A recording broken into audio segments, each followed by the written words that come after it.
was true. African women rowing boats and casting nets with a lot of pride and dignity. But this is not the reality in Lake Victoria.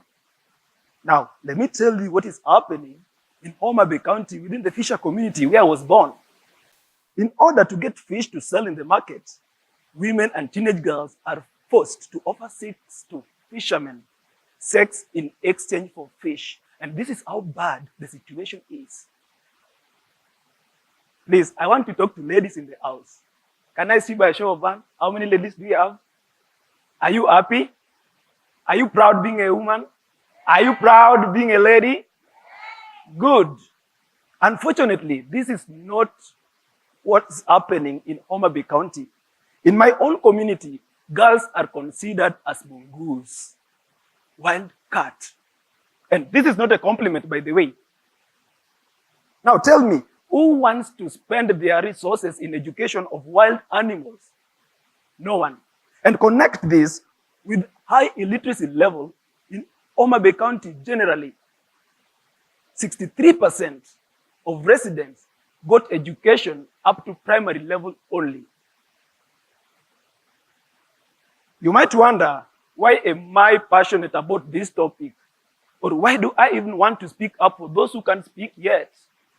I have a personal connection, and you can hear it from my voice. It's a bit scratchy, right? Can you hear it? Yeah, it's a bit scratchy. And it's not what you think.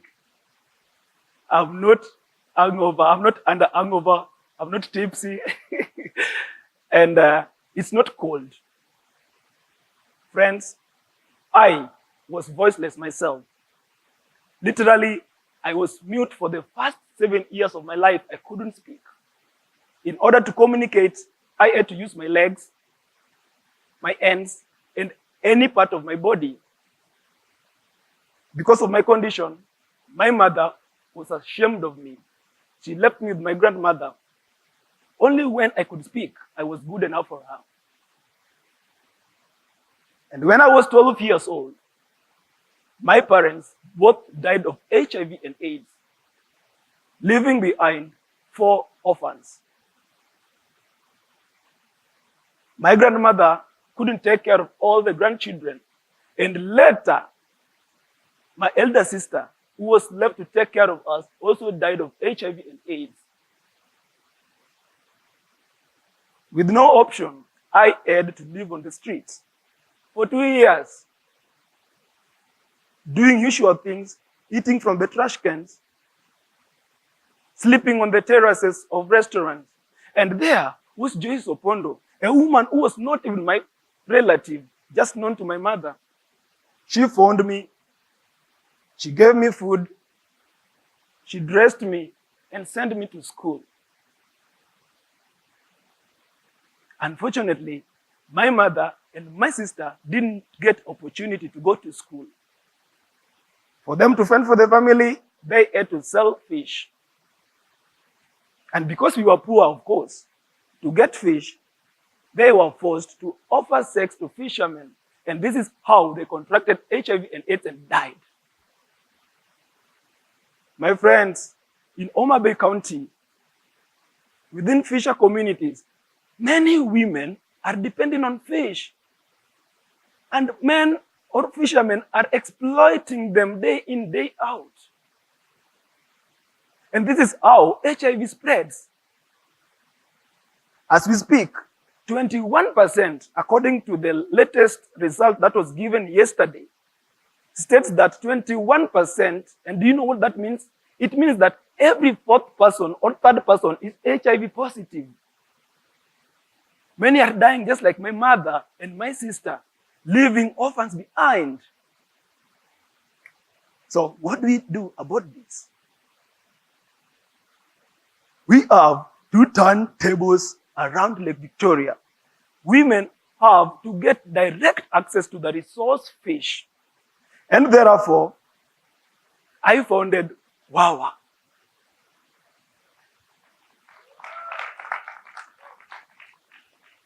A fisherwoman casting net which is in the shape of Lake Victoria. I know many of you are asking, so what is WAWA? Wawa is a Swahili word meaning wanawake wavuvi or fisher women.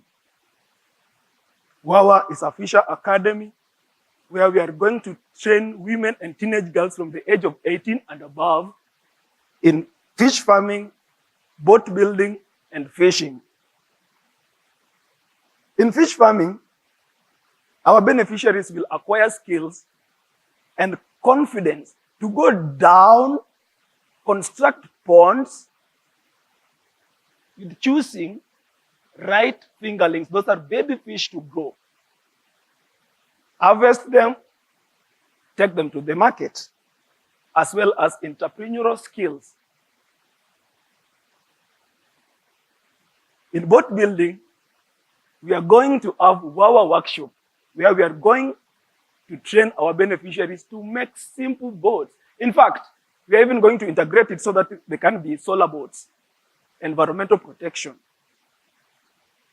Additionally, women will acquire skills in first aid, swimming, and water safety.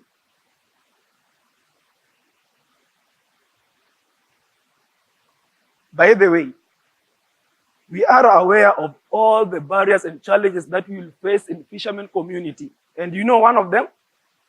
Many at times, men think that fishing is a man's job, and not that they don't trust women to be able to do it, but they are afraid of losing their supremacy.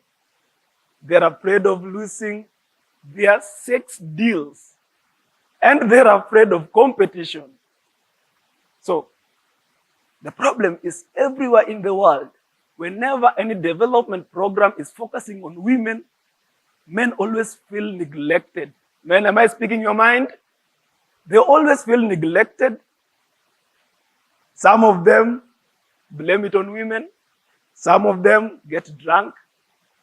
And some of them become violent. And women become victims again. So how are we going to change this? We have to include men as well.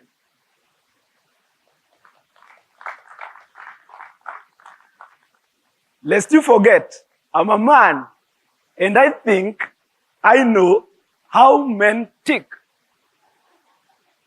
Right?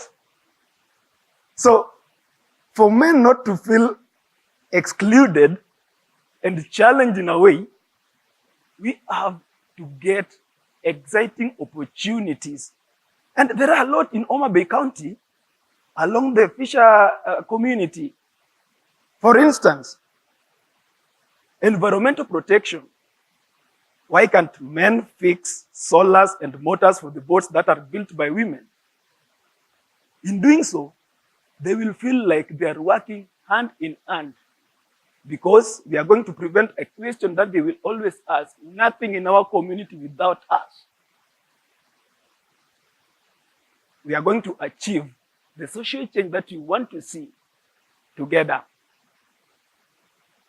Friends, Homa Bay County, where I was born and raised, should never be known as a place that thrives well in sex for fish or a place that tops in HIV and AIDS, but it should be known as a place where everyone counts, everyone is secure, a place that is safe and free for the new generation. Please take a walk with me in Homa Bay County and see how I envision Homa Bay County in the near future. Imagine you are walking along the lake, and here people are getting ready, they want to go fishing.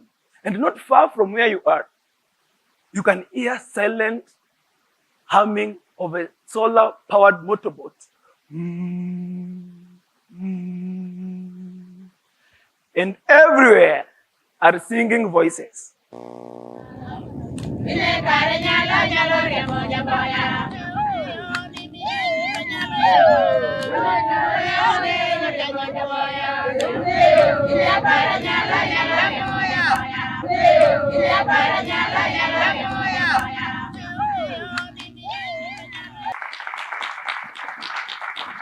Thank you very much.